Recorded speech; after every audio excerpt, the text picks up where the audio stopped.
noches, hermanos, hermanas.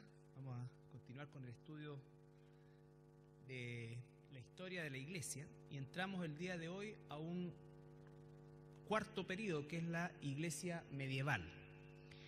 Ahora, nosotros estamos ocupando una división de la Iglesia. Pueden haber otras, pero mayoritariamente los historiadores en general han separado o han hecho la división de la historia de la Iglesia de la manera que lo estamos estudiando.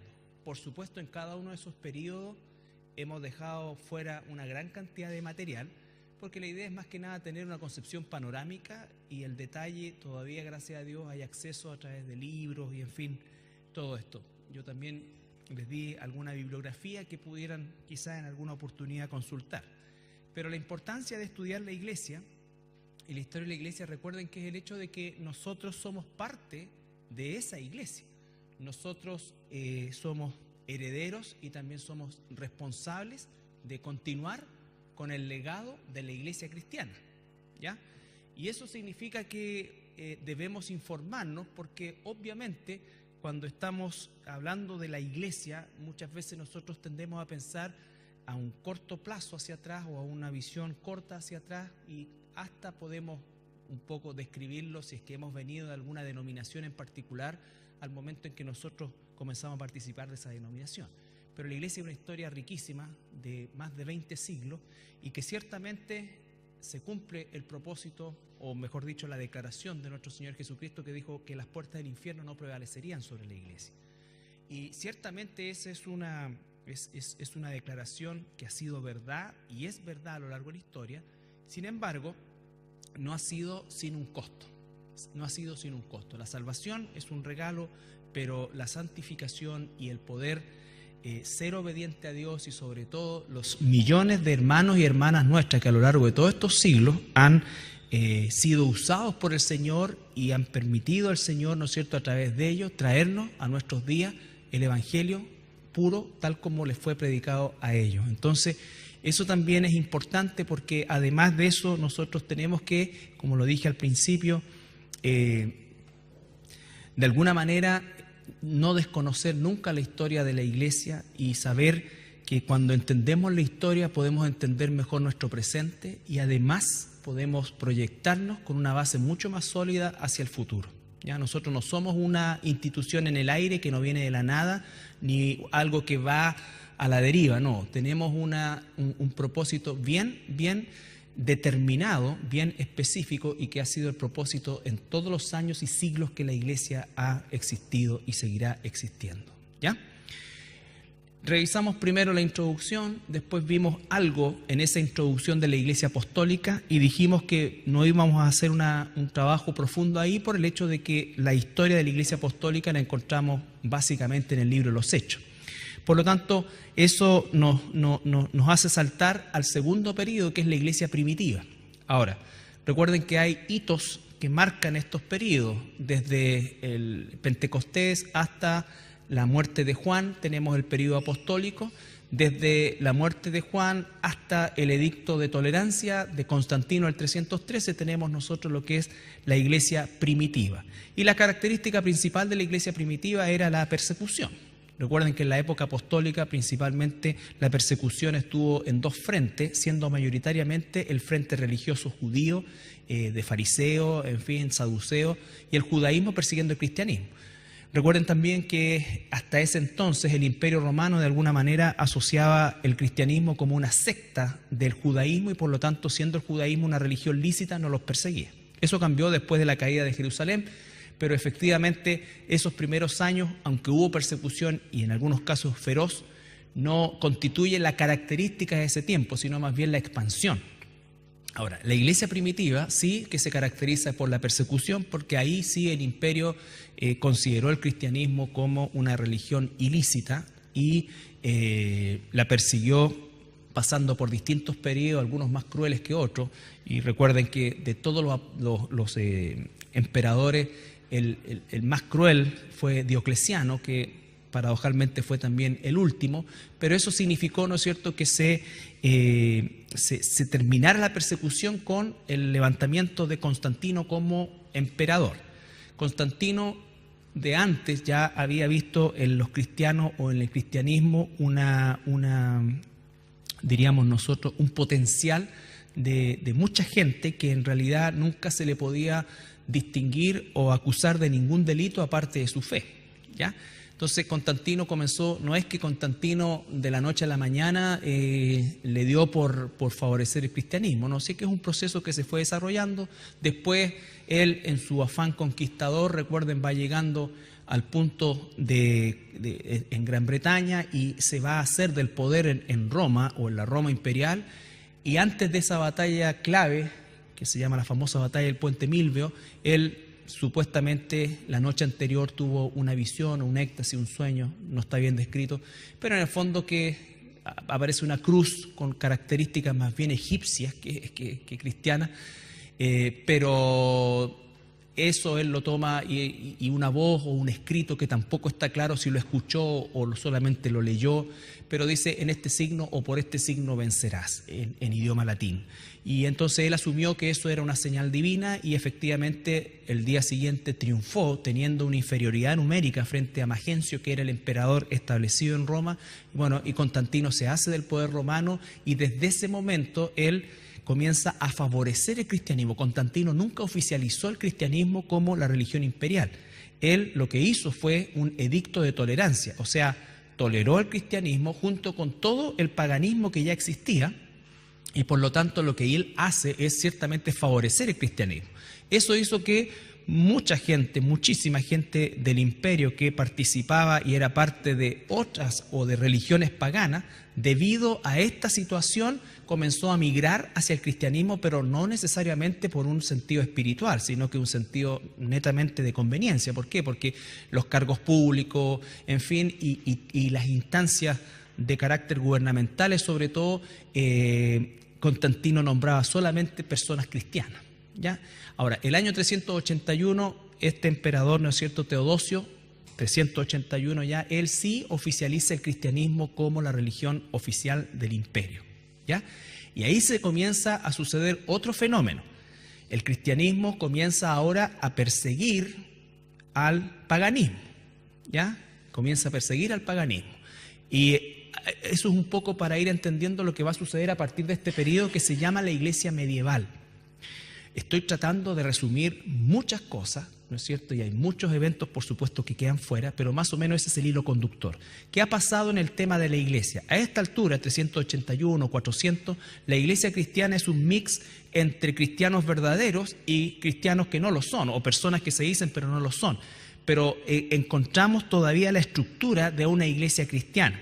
El gobierno principalmente de carácter episcopal. Se recuerdan que hablamos de un obispo, después cabeza de los obispos, cabeza de la cabeza de los obispos, y eso en definitiva tenía una relación principalmente con un ordenamiento gubernamental, pero que no constituía, bajo ningún punto de vista, al menos en la ley, un concepto de verticalidad. Eso se va a ir viendo posteriormente, ¿ya?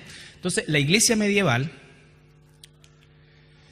la vamos a encontrar principalmente o casi exclusivamente en la zona occidental del imperio. Recuerden que el imperio estaba dividido en el imperio, en la parte occidental, cuya capital era Roma, y en la parte oriental, cuya capital era Constantinopla, ¿ya? Entonces, esta pugna entre ambas partes del imperio siempre había existido, pero se va a agudizar al entrar este periodo que llamamos nosotros medieval.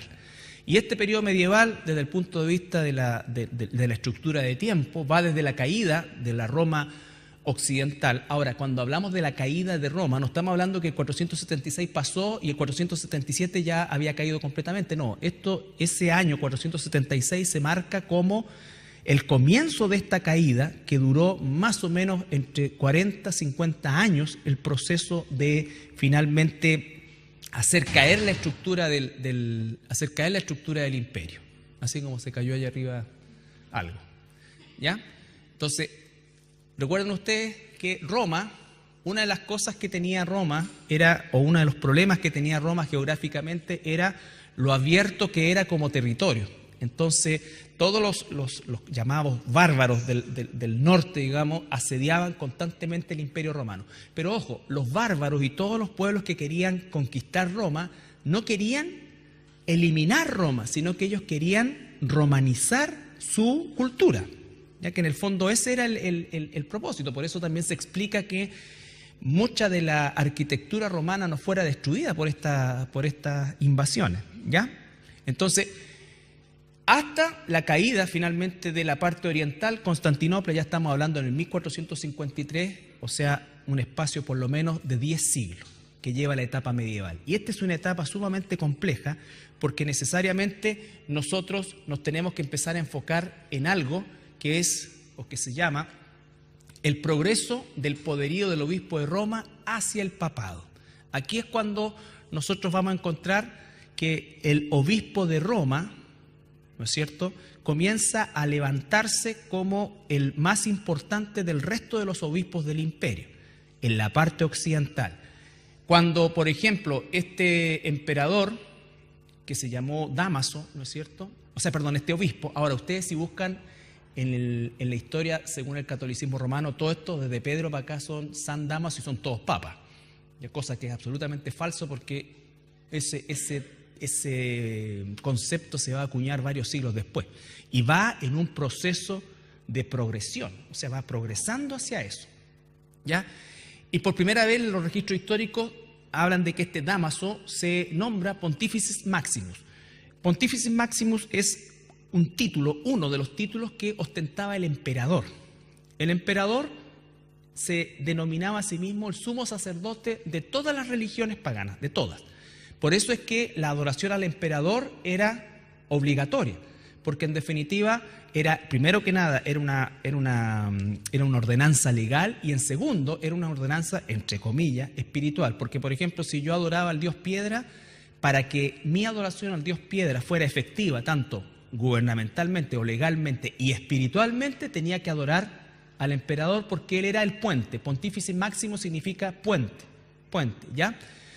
Entre la humanidad común, entre comillas, y las divinidades. Y ese puente era el emperador. Bueno, este hombre, Dámaso, asume por primera vez de forma extraoficial, podríamos decir nosotros, este título, pero por la siguiente razón, por el hecho de que el cristianismo aquí está tratando de limpiar, por así decir, el imperio del paganismo, y lo que va a hacer este pontífice, entre comillas, este obispo, es eliminar este título en el emperador, centralizarlo en el obispo de Roma y decir que solamente el cristianismo puede acceder a Dios y eso lo hace a través de este puente que es el obispo. Pero no lo había asumido todavía como un título, entre comillas, divino, ¿ya? Como un título divino. Pero ya son los primeros albores, estamos hablando del año 382. Entonces,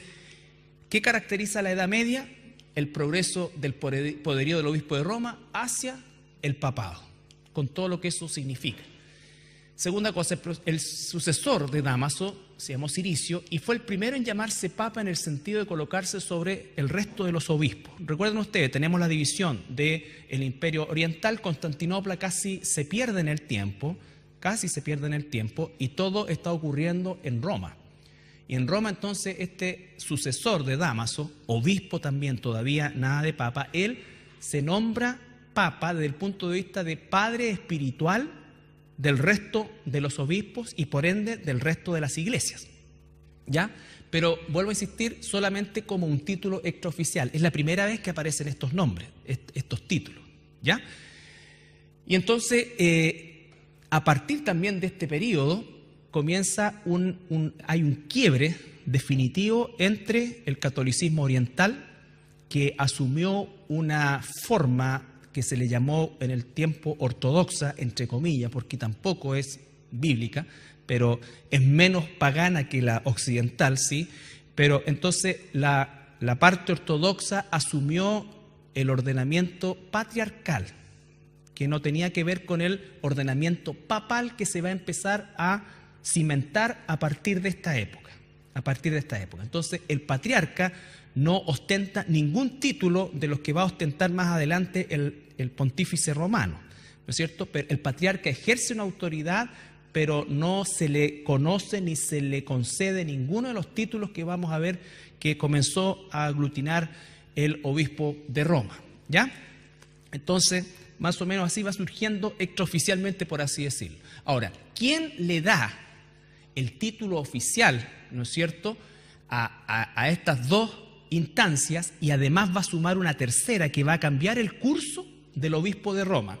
Es este hombre Gregorio Magno o Gregorio el Grande, ya en el siglo VI, VII, que él, recuerden ustedes, los bárbaros están atacando y asediando Roma, y en un momento determinado vencen eso. El ejército romano comenzó a ceder, a perder la disciplina y una serie de otras cosas que están registradas en la historia. Finalmente ocurre eso y los bárbaros irrumpen en la ciudad de Roma, y el emperador se echó el pollo, como decimos nosotros, escapó, ¿ya? Y no había cabeza que liderara ni el ejército ni que salvaguardara al pueblo. Y entonces este hombre, Gregorio el Magno, él asume ese rol de liderazgo. Aquí nosotros no podemos juzgar si lo hizo porque quería ser emperador, o porque lo hizo realmente porque quería defender Roma, ¿ya? El punto es que logra sofocar esa incursión de los bárbaros, y en ese momento el Senado, ¿ya?, y el pueblo, o el Senado impulsado por el pueblo, y al estar vacante el espacio de emperador, lo corona como emperador. Y esto es lo que va a cambiar el curso del obispo de Roma, porque es coronado. Hasta antes ninguno de los obispos anteriores había recibido ningún tipo de corona, nada. Aquí es coronado. Y esto va a cambiar, como digo, el curso, porque efectivamente él asume ahora todos los poderes temporales, político, militar y religioso, ¿ya? Y desde ese nicho, ¿no es cierto?, comienza a gobernar. Vinieron a partir de Gregorio después otros hombres que fueron nombrados emperadores, pero el Papa también era coronado como emperador, y de hecho se le cambia la corona por una famosa corona que se llama la tiara, que la usó creo que hasta Juan XXIII, que era una corona especial que era como una corona triple, ¿ya?, y representaba los tres poderes temporales, y por lo tanto ahora el emperador era puesto por el Papa. Y así esto fue casi durante todo el Medioevo, ¿no es cierto?, en que el Papa colocaba, sacaba reyes, nombraba reyes, en fin, hacía todo porque él había tomado ya el control de este poder, de estos tres poderes temporales, ¿ya? Así empieza a estructurarse este poderío. A todo esto el cristianismo bíblico verdadero, más o menos un siglo antes, ya hace rato había vuelto a entrar en la clandestinidad, porque obviamente se le consideró una secta, ¿no es cierto? Una secta, ya no se le consideraba el cristianismo. ¿Por qué? Porque no se sujetaba a ninguna de estas cosas. Entonces comenzó a ser perseguido como una secta o como una religión pagana, ¿ya? Y no la vamos a ver aparecer nosotros más o menos en acción, siempre estuvo vigente, pero la vamos a ver por ahí por el año 900, el año 1000, cuando empieza el periodo de los pre-reformadores. Bueno, este periodo aparece ya ahora. Bonifacio, en el 606-607, ahora oficialmente aquí se reviste como papa, como uno de los poderes temporales. Papa, o sea, esto queda oficialmente instituido por ley imperial. Él es el padre espiritual, ya no de los obispos, sino que del mundo, Y se agrega el título sumo pontífice, que es superior a Pontificis Maximus, porque Pontificis Máximo podía dejar entrever, ¿no es cierto?, que había un Pontificis Medicus y uno Minimus, ¿ya? Entonces, sumo es, no hay más que él, único, es sinónimo de único, ¿ya? Recuerden, el título sumo pontífice lo ostentaba el emperador. Al ser coronado Gregorio el Grande, ¿no es cierto?, asume eso, lo recibe, lo toma y lo empieza a traspasar de ahí en adelante a todos los sucesores papales, ¿ya? Otro título, aquí nos pegamos un salto, pero esto es un poco lo que me interesa para ver qué es lo que es lo que representa y lo que es según la ley romana, por supuesto todo esto es herético, pero la ley romana de quién es el Papa hasta el día de hoy, porque el Papa hasta el día de hoy ostenta exactamente los mismos títulos, por eso es que a los papas los coronan, ¿ya? Entonces, ¿por qué? Porque él recibe ahí, supuestamente, de Dios el poder o los 3 poderes temporales, ¿no es cierto?, que están depositados en él y que los gobierna a partir de un dogma que se establece más adelante, que es la infalibilidad, o sea que él no se equivoca. Entonces, el título de vicario de Cristo, esto es bien terrible, porque la palabra vicario es el homólogo o el sinónimo del paracleto en el Nuevo Testamento, en griego, paracleto, que es de la misma especie o el sucesor o el representante de Dios en la tierra, que es el Espíritu Santo, ¿no es cierto? Dice, entonces él usa la palabra vicario, que es una palabra latina, pero que tiene la misma traducción. Entonces aquí él se hace el representante de Dios en la tierra, el representante de Cristo, y hay muchos escritos, porque los papas escribían también sus propias memorias, sus cosas así, y ellos hablaban ahí de que eran Dios y todas las cuestiones que no las vamos a analizar, por supuesto, ¿ya? Juan VIII, el año 872, pero Inocencio III, que fue uno de los más criminales de los papas, que de inocente no tenía nada, en el siglo XIII, ¿no es cierto?, él ya lo establece como una ley canónica. Aquí estamos entrando a la parte final de la época medieval, por eso el título, el progreso, porque esto fue progresivo. El obispo de Roma fue tomando cada vez más importancia. Cuando Constantinopla se separa, ya Constantinopla no tenía mucha importancia, porque la tuvo solamente en el tiempo de Constantino. Cuando Constantino muere, ¿no es cierto?, la importancia de la parte oriental decrece, casi desaparece. De hecho, los católicos romanos o el romanismo, a partir de Gregorio el Grande, una de las primeras empresas que se puede tomar como cruzadas, porque nosotros las cruzadas las consideramos históricamente a partir del año 1000 y algo, ¿no es cierto?, cuando empiezan supuestamente para ir a Tierra Santa a pelear contra los musulmanes.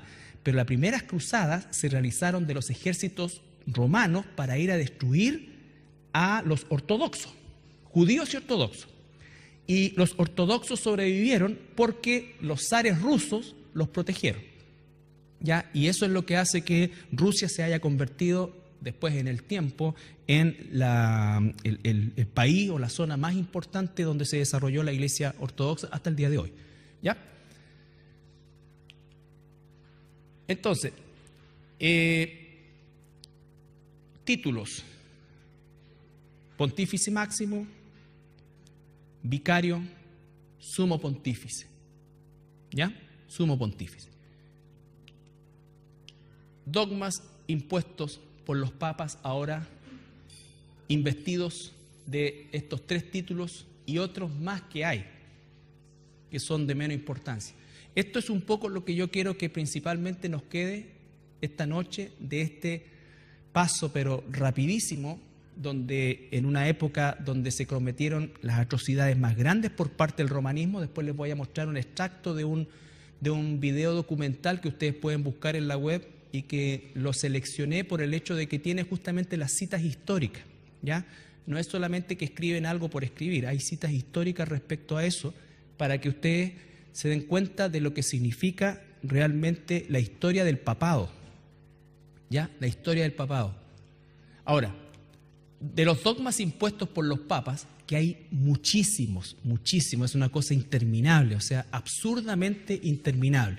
Pero estos son los más terribles porque estos son los que, o con estos, o sabiendo solamente estos, nosotros como cristianos estamos hoy día con la responsabilidad de saber que una misa es el acto más satánico que se puede practicar, porque la misa significa sacrificio y está basado en este dogma de la transubstanciación, que dice que la presencia real de Cristo está en la hostia y en el poco de vino. Esto fue en el Concilio de Trento oficializado, y ahí hay una pequeña parte de todo el artículo, que es largo, tedioso y terrible, que dice que la presencia eucarística comienza en el momento de la consagración y dura todo el tiempo que subsisten las especies eucarísticas. Cristo está todo entero, presente en cada una de las especies y todo entero en cada una de sus partes, de modo que la fracción del pan no divide a Cristo.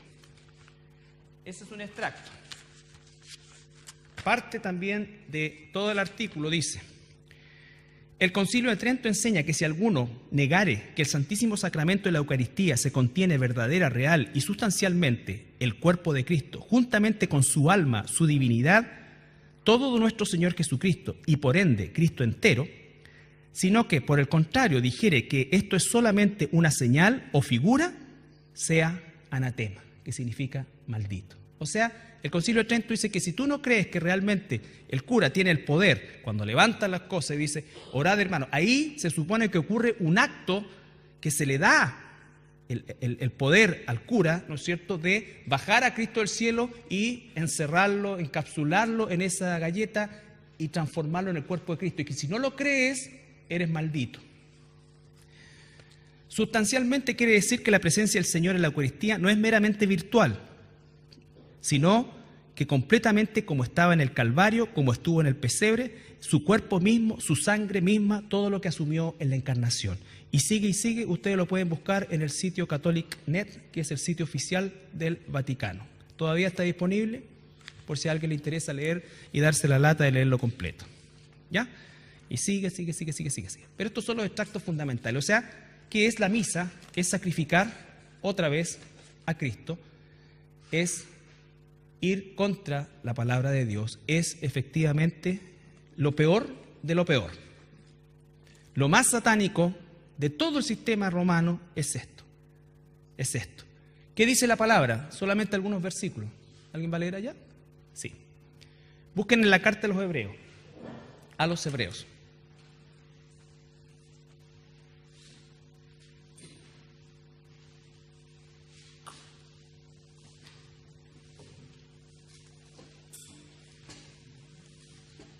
Capítulo 7, versículos 26 al 27.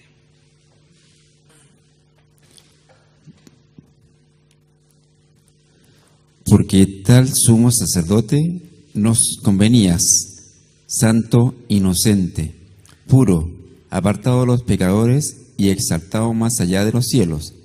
Él no tiene cada día la necesidad, como los otros sumos sacerdotes, de ofrecer sacrificios, primero por sus propios pecados y luego por los del pueblo, porque esto lo hizo una vez para siempre, ofreciéndose a sí mismo. Una vez para siempre, ofreciéndose a sí mismo. ¿Ya?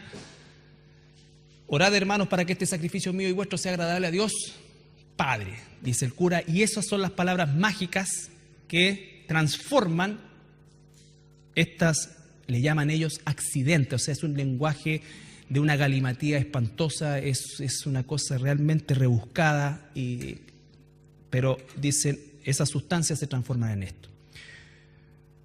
Nosotros tenemos que tener siempre amor y misericordia por las personas que están esclavizadas en este sistema, incluso por los mismos sacerdotes, pero no debemos nunca jamás nosotros ceder doctrinalmente ante lo que ellos hacen. Y eso, hermano, es una responsabilidad de todos nosotros. A nuestros hermanos en la época de la Inquisición y a partir del año 700 para adelante les costó a todos la vida, a todos. ¿Ya? A nosotros quizás nos va a costar un desaire o alguna cosa así, no lo sé. Pero nosotros debemos tener claridad en eso. Esto es porque nosotros recibimos mucha gente de otras iglesias, o sea, todavía, por ejemplo, hay personas nuevas a las cuales uno con mucho amor tiene que hacerle correcciones, pero hacerlas. O sea, que se despide, me dice, que tenga un buen domingo, padre. Yo tengo que explicarle que no soy un cura, que no soy un padre, que no soy nada. Podría ser a lo mejor tu abuelo, pero padre, ¿ya? Entonces, todas esas cosas, o la misa, dicen, ¿no es cierto? Nosotros sabemos qué es lo que es la misa, entonces, con amor explicárselo, pero no como parándose en un pináculo de sabiondo ni de condenación, pero es un proceso, pero hay que hacerlo.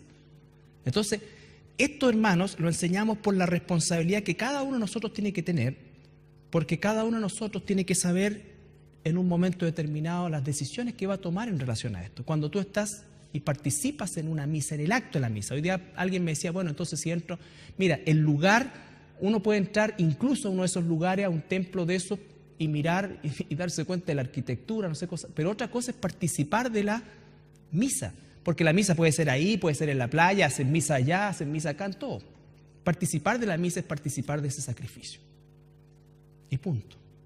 Cada uno sabrá si no, mira, en realidad yo en ese momento me estoy pensando en el Señor. Y todas esas historias que todos contamos y nos contamos y se cuenta entre uno, cada uno tiene que delante. Yo no creo que alguien pierda, o sea, de hecho nadie pierde la salvación por ir a misa, o porque fuera a misa un cristiano. Pero es raro, ¿no es cierto? Y tiene que saber que eso es la ofensa más grande al Señor, porque en definitiva Dios está diciendo una vez para siempre, y aquí dice, no, es todas las veces, y además tienen el poder de hacerlo. El sagrario, que es esa casa, hice así porque normalmente está a la derecha del altar, el sagrario, que es esa casa, ahí vive Jesús, y eso lo dice el catecismo, y que por eso el sagrario tiene que tener una luz siempre encendida, y cuando se pasa por delante del sagrario hay que hacerle reverencia, porque ahí vive Jesús. ¿Qué dice Hebreos 9, 23 al 28?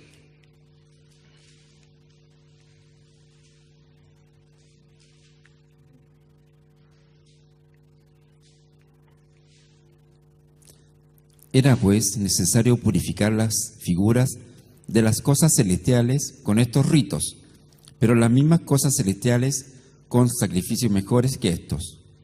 Porque Cristo no entró en un lugar santísimo hecho de manos, figura del verdadero, sino en el cielo mismo, para presentarse ahora delante de Dios a nuestro favor. Tampoco entró a ofrecerse muchas veces a sí mismo, como entra cada año el sumo sacerdote en el lugar santísimo con sangre ajena. De otra manera, le habría sido necesario padecer muchas veces desde la fundación del mundo. Pero ahora, Él se ha presentado una vez para siempre en la consumación de los siglos, para quitar el pecado mediante el sacrificio de sí mismo. Entonces, tal como está establecido que los hombres mueran una sola vez y después el juicio, así también Cristo fue ofrecido una sola vez para quitar los pecados de muchos.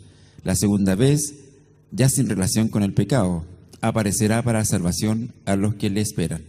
Ya, una sola vez y para siempre, ¿no es cierto? Un sacrificio único. Roma dice no. Entonces, ¿es cristiano el romanismo, el catolicismo romano? La respuesta es no. No, porque viola los principios fundamentales del cristianismo, un sacrificio una vez para siempre. Ni hablar de las obras ni de ninguna otra cosa. Entonces, esto, ¿no es cierto?, se empieza a gestar siglos antes, pero se concreta en este Concilio de Trento. Entonces estamos hablando de que este proceso de progresión, ¿no es cierto?, va cada vez más empoderando al sistema romano, lo va pervirtiendo también cada vez más y va cada vez haciendo más y más de estas cosas. Ahora, otro dogma que va de la mano con esto es la infalibilidad papal. Fue impuesta por Pío IX, ¿no es cierto?, en 1846. Dice en su parte ahí que el romano pontífice, cabeza del colegio episcopal, y todas las cosas, pero en el cuarto párrafo dice que la infalibilidad significa que al romano pontífice le asiste la capacidad de no equivocarse nunca en ninguna declaración ex cátedra que haga. Por tanto, es deber de todos los fieles ajustarse, obedecer la voz de Cristo a través del pontífice. ¿Ya? La infalibilidad. ¿Qué significa esto? Dice ex cátedra más abajo. Significa que lo que está escrito, sí, es palabra de Dios. Pero si el Papa dice cualquier cosa, también es palabra de Dios. Si el Papa dicta una ley y dice que los extraterrestres existen, como alguien dijo, uno de los papas, no me acuerdo cuál, entonces sí. O si otro dice no existen, sí. ¿Me entiende? Entonces, eso es el poder de decir cualquier cosa en materia de doctrina, de moral, de lo que sea, y entonces es palabra de Dios y todo católico devoto debiera tomarlo como palabra de Dios. ¿Ya? El punto es cuando todo eso se contradice con la Escritura, o sea, no hay nadie que le asista esa infalibilidad a nadie, ¿ya? Entonces, también habla de que la infalibilidad prometida a la Iglesia reside también en el cuerpo episcopal. Se está refiriendo al magisterio de la Iglesia. El magisterio de la Iglesia es una de las secciones en las cuales, o es la sección donde se establece la doctrina de la Iglesia, que está principalmente entregada a un cardenal. En el caso, el último me acuerdo que fue Ratzinger, que de ahí saltó a papa, ¿ya? Pero eso es la que se encarga de establecer la doctrina de la Iglesia, y en definitiva después esto se transforma en un decreto o en una bula papal y puede transformarse en un dogma, ¿ya? Un dogma es ya cuando es una ley propiamente tal. El celibato sacerdotal, bueno, solamente por poner una cosa, hay muchísimas, pero se promulgó recién en el Concilio de Letrán en 1139. Hasta ahí todos los papas, no fue excesivo nada que fueran casados, la mayoría era polígamo, era de una depravación pero inexplicable. ¿Ya? ¿Por qué? Porque eso va de la mano. Usted no sé si han leído alguna de la historia de los Borgia, que salió en la televisión y ahí algo mostraba cómo era. O sea, las intrigas, asesinatos, todo estaba ahí. Ahora, esta gente ostentaba el poder, ostentaba todas las cosas, y había muchos, sobre todo los señores feudales, que eran príncipes de sus feudos, ¿no es cierto?, que tenían, no, por supuesto que esto lo consideraban horrible y tenían que pagarle impuestos a Roma siempre, y por eso es que cuando veamos la reforma, los señores feudales y muchos príncipes protegieron a los reformadores, pero no necesariamente porque querían ser cristianos, sino porque encontraron por primera vez la forma de oponerse a Roma. ¿Ya? ¿Qué dice 1 Timoteo 3, 1 al 7?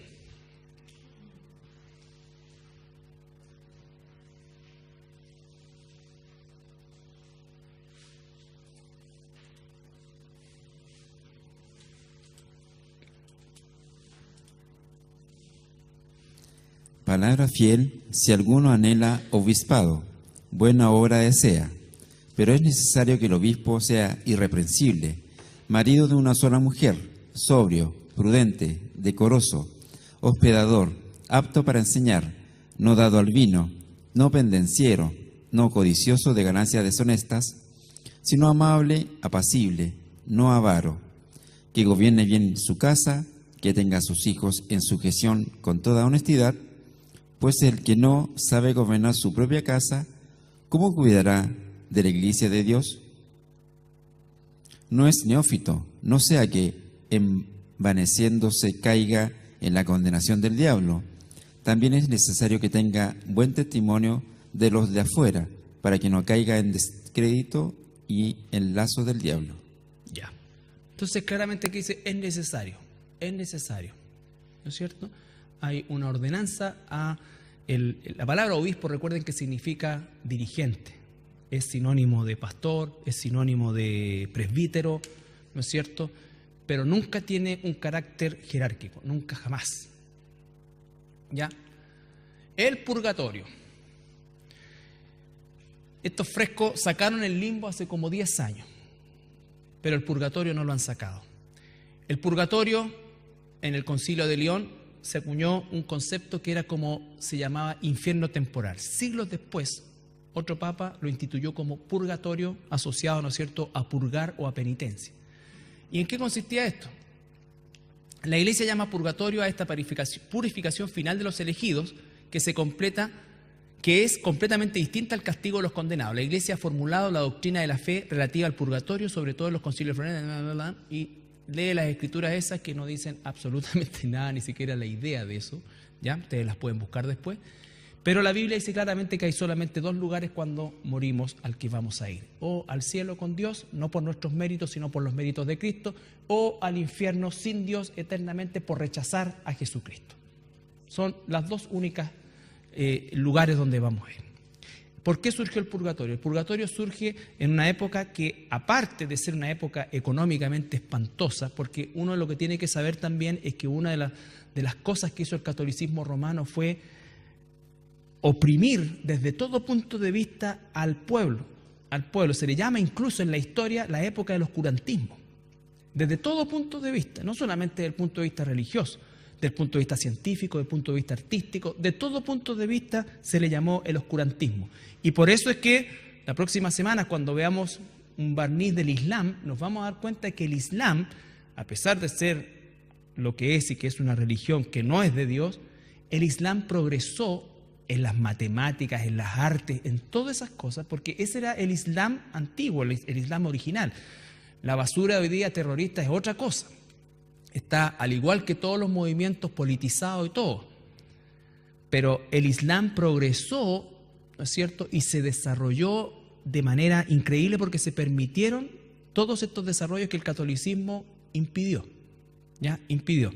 Entonces, esa época de oscurantismo se asoció principalmente al hecho de la escasez, la enfermedad y una serie de otras cosas que generaron además esta idea del purgatorio, y se dice que a partir del deseo de un papa de construir el monumento este de la Capilla Sixtina, comenzó a reunir fondos de esa manera. Entonces se inventó el purgatorio.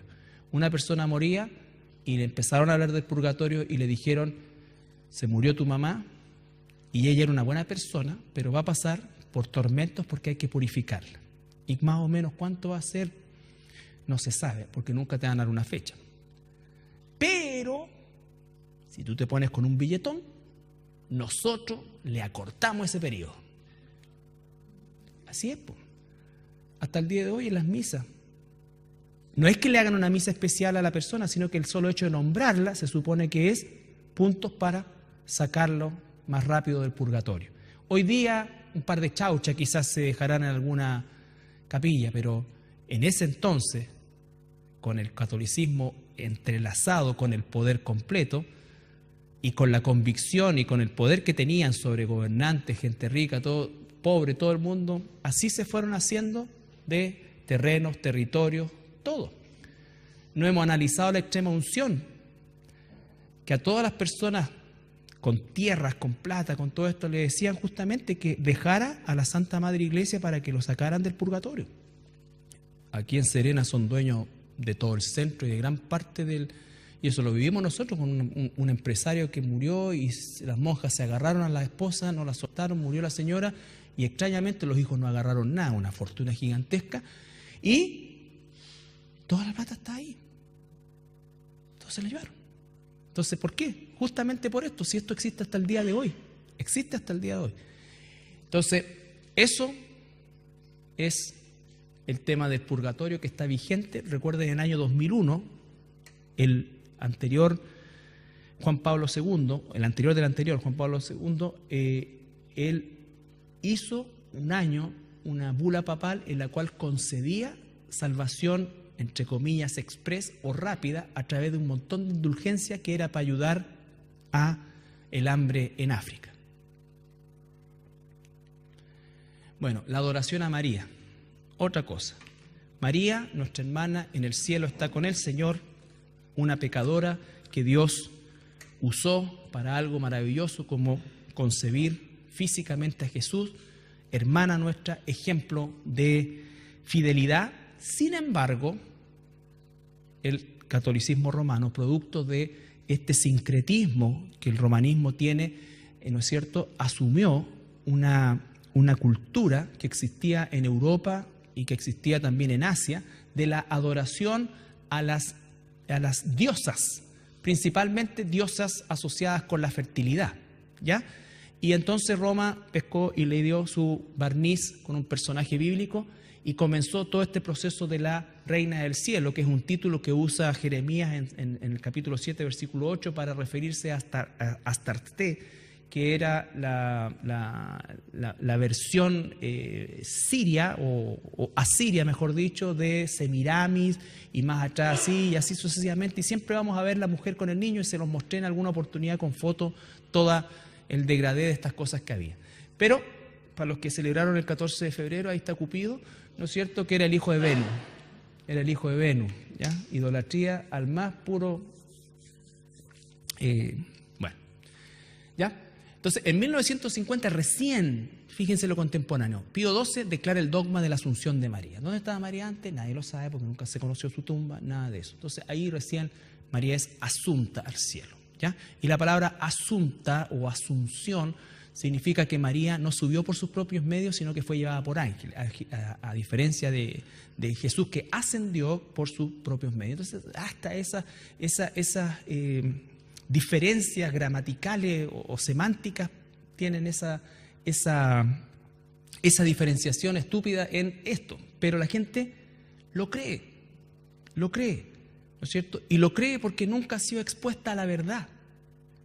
Y los únicos que los podemos exponer a la verdad somos nosotros. No es necesario utilizar todo esto. Esto es para que tú tengas seguridad de que el Evangelio es el Evangelio verdadero y que el romanismo no es cristianismo, aunque lo nombren a Cristo. Hoy día, para que ustedes vean cómo ha progresado esto y sigue progresando,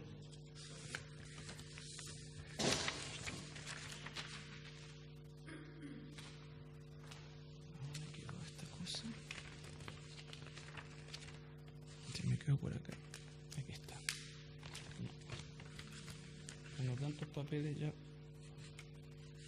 Pero hoy día está en estudio el dogma de María como corredentora. Aquí está. Fíjense eso. Significa que tú vas a poder ser salvo a través de María, porque hoy día tiene el título de mediadora. En la audiencia general del miércoles celebrado en la Plaza de San Pedro, el Santo Padre recordó que el Concilio Vaticano II da a María el título de mediadora, al afirmar que con su múltiple intercesión continúa obteniéndonos los dones para la salvación. Sin embargo, María se presenta ahora como comediadora. Significa que ella subió al cielo y es nuestra abogada, para que como madre del juez y madre de misericordia se ocupe de los negocios de nuestra salvación. Firmado Juan Pablo II. Va progresando, va a llegar a ese punto. ¿Y qué creen ustedes que va a encontrar en una cultura pagana como la nuestra? Aceptación gigantesca. Entonces, si nosotros miramos cosas, tenemos la Semana Santa y el mes de María. Ya hasta en esa cuestión se nota esto. Y ni hablar, pues, o sea, ¿cuál es cuál? Pues tenés tú vírgenes en todo Latinoamérica, una cosa increíble. Entonces, todo eso el catolicismo romano le va poniendo su sello de aprobación. Entonces, cuando nosotros hablamos del catolicismo romano, no estamos hablando de cristianismo. ¿Ya? El cristianismo no es catolicismo romano. Eso es un error histórico que cometen todos, incluso cuando se habla del cristianismo, se mete el catolicismo adentro, el History Channel o cualquiera de esos que hagan un documental, lo hacen así, ¿ya? Pero no lo es, y nosotros debemos orar por esas personas. Nosotros estuvieron algunos de ustedes insertos en ese sistema, ¿no es cierto? Y Dios los sacó de ahí. Y probablemente y seguro lo sacó a través de otra persona que les habló y tuvo la valentía a lo mejor de confrontarlos en amor o en fin. No vamos a esperar que todas las personas acepten la verdad del Señor, pero no podemos dejar de decir lo que hemos visto y oído eso, ¿cierto? Y eso implica que nosotros tenemos que tener esta información y usarla de manera responsable. Esta información no es para evangelizar a las personas, es para, no vamos a llegar de un católico y decirle, mira, tú soy pagano. Orar, porque el evangelismo consiste en presentar a Jesús, pero en el tiempo se va a ir desarrollando, ¿qué cosa? Un entrenamiento, una doctrina. ¿Por qué hoy día existe ecumenismo en el mundo, entre comillas, evangélico? Porque desconocen esto, o si lo conocen, no lo toman en cuenta porque les importa más el estar bien con las personas y no con Dios. ¿Ya? Y esto va a traer problemas en tu familia, va a traer dificultades, te lo aseguro, eso es un hecho. Pero ahí piensa, y por eso estamos estudiando la historia, que estos van a hacer cosas pero inferiores y que a cada cristiano, cuando quiere realmente estar en la verdad de Dios y ser fiel a esa verdad, seguro va a tener que pagar un precio, de distintas maneras. Estamos estudiando la iglesia justamente porque el precio de esos millones de hermanos para llegar hoy día a esta libertad que tenemos nosotros, sí, en la mano de Dios, por supuesto, y no te quepa duda en eso, pero la mano de Dios se sirvió de instrumentos fieles que dieron su vida por esto. Cuando estudiamos a los reformadores, hoy día tú le puedes ir a tirar piedras si quieres allá y a lo más te van a llevar preso, alguna cosa así, o puedes encarar todo esto, pero cuando ellos eran los dueños del mundo, que se levantara alguien y los confrontara con la verdad, era firmar tu sentencia de muerte. Es así como, porque el catolicismo tiene una característica, el catolicismo nunca se va a sentar contigo, o un católico, o la doctrina católica se va a sentar contigo y decir, ya veamos, abramos la Biblia, lo que dice la Biblia, no, sino que inmediatamente se levantó este movimiento bíblico y ¿qué comenzó? Persecución, asesinato, eliminar, como lo ha hecho a lo largo de toda su vida. Juan Pablo I, el Papa que duró 2 semanas, ¿recuerdan? Empezó a hurguetear los archivos del Banco Vaticano, amaneció muerto.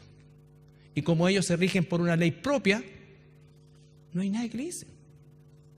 Aquí el depravado que estaba acá, ¿no es cierto?, violó no sé cuántos niños, entonces la justicia civil le cayó encima, no.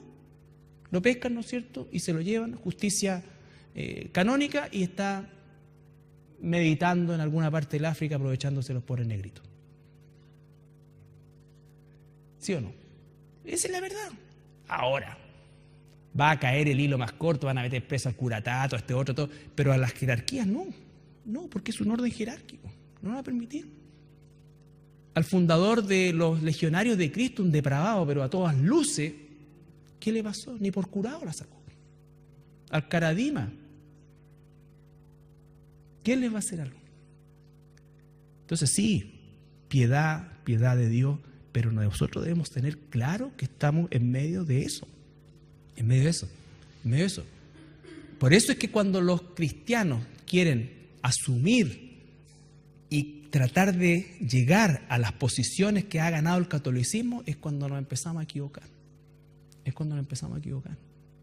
Porque así también como el Papa ex cátedra supuestamente dice cualquier cosa y es palabra de Dios, así también hay muchos evangélicos que dicen que reciben nuevas revelaciones de Dios y le van agregando a la Biblia. Exactamente lo mismo. Así como los católicos romanos han robado a lo largo del tiempo, hay muchos, entre comillas, pseudo cristianos que le roban a la gente, que le siguen robando a la gente. Obviamente en proporciones la nada, pero el acto es el mismo. Cuando tú ves que se empieza a manipular a las personas para que den plata y no enseñas el dar como un acto de la gratitud a Dios voluntario y de acuerdo a sus posibilidades y en secreto a Dios, y tú estás manipulando eso, entonces tú estás cayendo exactamente en la cuestión del purgatorio, la indulgencia, el mismo tipo, el mismo espíritu. ¿Ya? Bien, según Roma han habido 266 papas, ¿ya? Y el último que se espera, según toda esta cosa tipo fábula, es el Papa Negro, que no es necesariamente un hombre de color, tampoco lo descarta, pero principalmente el negro es por la orden a la que pertenece, que es un jesuita, ¿ya? Este que está ahora es jesuita, pero es un payaso y no tiene el calibre de transformarse realmente en la figura que tiene que ser ese personaje, ¿ya? Y esa es la historia. Entonces, por eso es que nosotros debemos enfrentarlo de la manera espiritual que lo hacemos, denunciarlo, evangelizar a la gente, amarlo, pero nunca transar con la doctrina, con esta y con ninguna otra que no sea la doctrina bíblica. Pero eso es. ¿Alguna pregunta?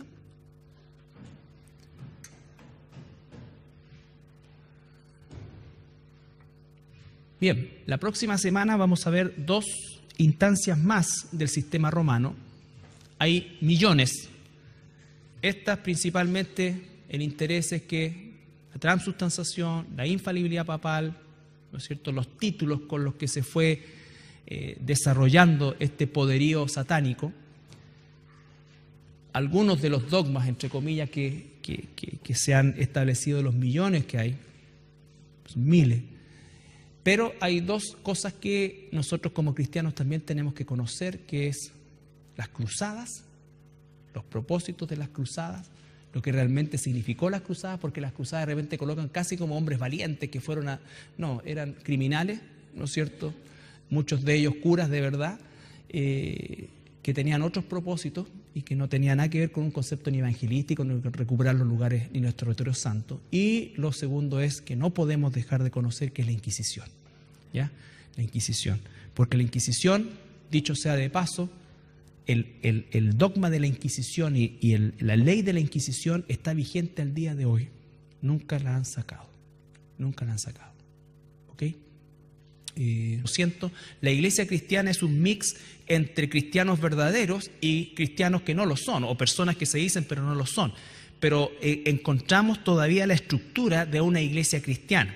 El gobierno principalmente de carácter episcopal. Se recuerdan que hablamos de un obispo, después cabeza de los obispos, cabeza de la cabeza de los obispos, y eso en definitiva tenía una relación principalmente con un ordenamiento gubernamental, pero que no constituida bajo ningún punto de vista, al menos en la ley, un concepto de verticalidad. Eso se va a ir viendo posteriormente, ¿ya?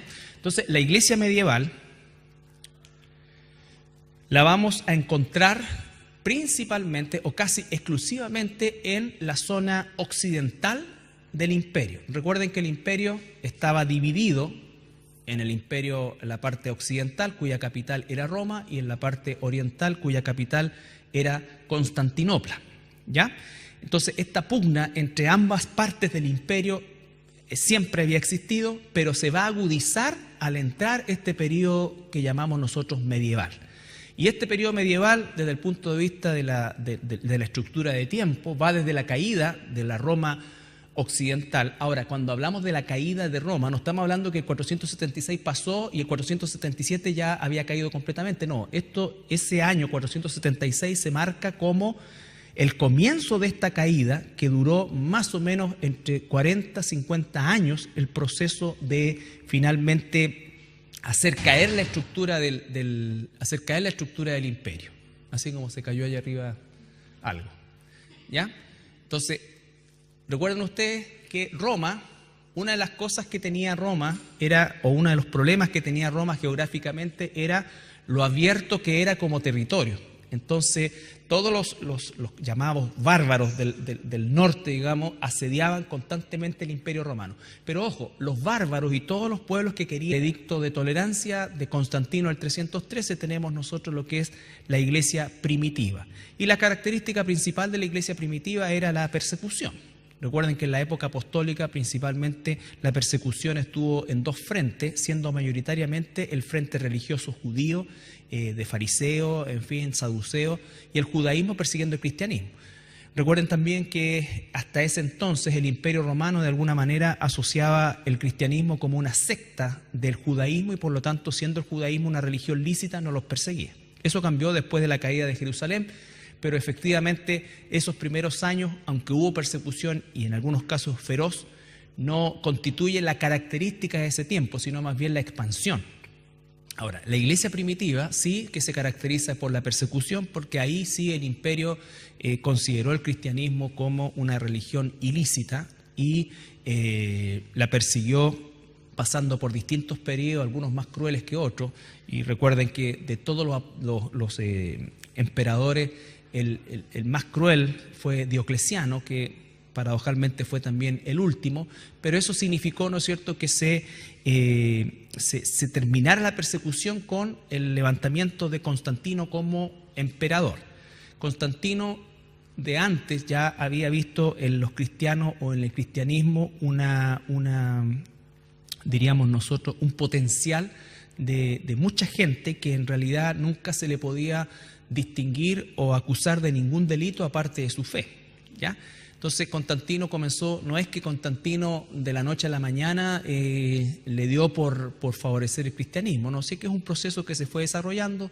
Después él, en su afán conquistador, recuerden, va llegando al punto en Gran Bretaña y se va a hacer del poder en Roma o en la Roma imperial.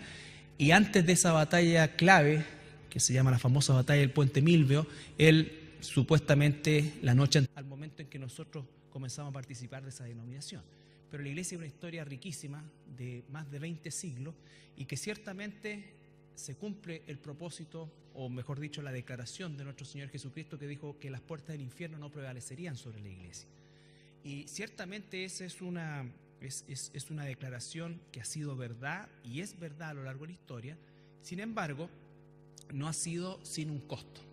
No ha sido sin un costo. La salvación es un regalo, pero la santificación y el poder ser obediente a Dios, y sobre todo los millones de hermanos y hermanas nuestras que a lo largo de todos estos siglos han sido usados por el Señor y han permitido al Señor, ¿no es cierto?, a través de ellos traernos a nuestros días el Evangelio puro, tal como les fue predicado a ellos. Entonces, eso también es importante, porque además de eso nosotros tenemos que, como lo dije al principio, de alguna manera no desconocer nunca la historia de la iglesia y saber que cuando entendemos la historia podemos entender mejor nuestro presente y además podemos proyectarnos con una base mucho más sólida hacia el futuro.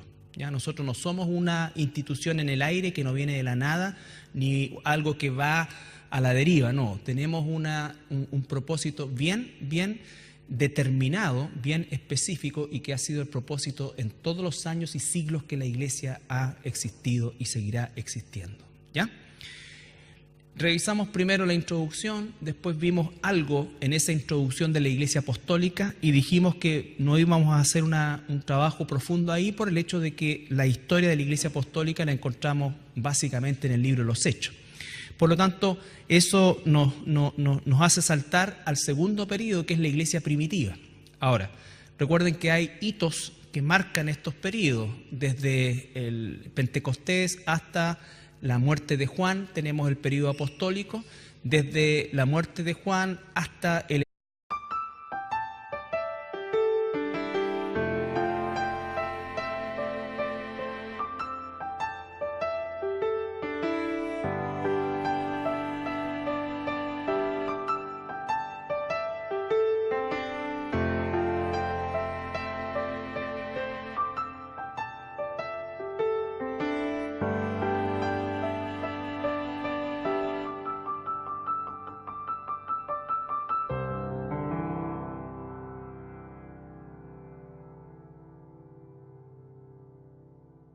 Buenas noches, hermanos, hermanas. Vamos a continuar con el estudio de la historia de la iglesia y entramos el día de hoy a un cuarto periodo, que es la iglesia medieval. Ahora, nosotros estamos ocupando una división de la iglesia. Pueden haber otras, pero mayoritariamente los historiadores en general han separado o han hecho la división de la historia de la iglesia de la manera que lo estamos estudiando. Por supuesto, en cada uno de esos periodos hemos dejado fuera una gran cantidad de material, porque la idea es más que nada tener una concepción panorámica, y el detalle todavía, gracias a Dios, hay acceso a través de libros y en fin, todo esto. Yo también les di alguna bibliografía que pudieran quizás en alguna oportunidad consultar. Pero la importancia de estudiar la iglesia y la historia de la iglesia, recuerden que es el hecho de que nosotros somos parte de esa iglesia. Nosotros somos herederos y también somos responsables de continuar con el legado de la iglesia cristiana, ¿ya? Y eso significa que debemos informarnos, porque obviamente cuando estamos hablando de la iglesia, muchas veces nosotros tendemos a pensar a un corto plazo hacia atrás o a una visión corta hacia atrás, y hasta podemos un poco describirlo si es que hemos venido de alguna denominación en particular. El anterior tuvo una visión, un éxtasis, un sueño, no está bien descrito, pero en el fondo que aparece una cruz con características más bien egipcias que cristianas, pero eso él lo toma y una voz o un escrito que tampoco está claro si lo escuchó o solamente lo leyó, pero dice: en este signo o por este signo vencerás, en idioma latín. Y entonces él asumió que eso era una señal divina, y efectivamente el día siguiente triunfó, teniendo una inferioridad numérica frente a Magencio, que era el emperador establecido en Roma. Y bueno, y Constantino se hace del poder romano, y desde ese momento él comienza a favorecer el cristianismo. Constantino nunca oficializó el cristianismo como la religión imperial. Él lo que hizo fue un edicto de tolerancia, o sea, toleró el cristianismo junto con todo el paganismo que ya existía, y por lo tanto lo que él hace es ciertamente favorecer el cristianismo. Eso hizo que mucha gente, muchísima gente del imperio que participaba y era parte de otras o de religiones paganas, debido a esta situación comenzó a migrar hacia el cristianismo, pero no necesariamente por un sentido espiritual, sino que un sentido netamente de conveniencia. ¿Por qué? Porque los cargos públicos, en fin, y las instancias de carácter gubernamentales, sobre todo, Constantino nombraba solamente personas cristianas, ¿ya? Ahora, el año 381, este emperador, ¿no es cierto?, Teodosio, 381 ya, él sí oficializa el cristianismo como la religión oficial del imperio, ¿ya? Y ahí se comienza a suceder otro fenómeno. El cristianismo comienza ahora a perseguir al paganismo, ¿ya? Comienza a perseguir al paganismo. Y eso es un poco para ir entendiendo lo que va a suceder a partir de este periodo que se llama la Iglesia medieval. Estoy tratando de resumir muchas cosas, ¿no es cierto? Y hay muchos eventos, por supuesto, que quedan fuera, pero más o menos ese es el hilo conductor. ¿Qué ha pasado en el tema de la Iglesia? A esta altura, 381, 400,